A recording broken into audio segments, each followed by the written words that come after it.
गुरुवारी जलसंपदा विभाग व उजनी धरण कालवा सल्लागार समितीची बैठक पालकमंत्री जयकुमार गोरे यांच्या अध्यक्षतेखाली ऑनलाईन पार पडली।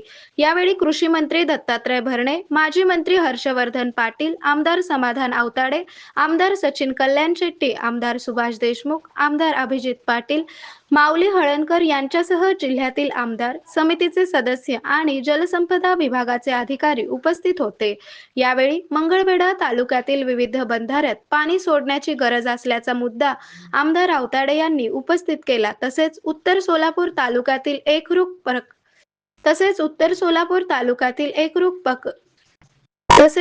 सोलापूर तालुक्यातील एकरूप प्रकल्पात ही पाणी सोडावे लागणार आहे। ते पाणी पुढे अक्कलकोट तालुक्याला जाणार आहे। सध्या उन्हाळ्याची तीव्रता अधिक आहे, त्यामुळे शेतीसह पशुपालकांना ही पाण्याची गरज असल्याचे मत आमदार सुभाष देशमुख यांनी व्यक्त केले।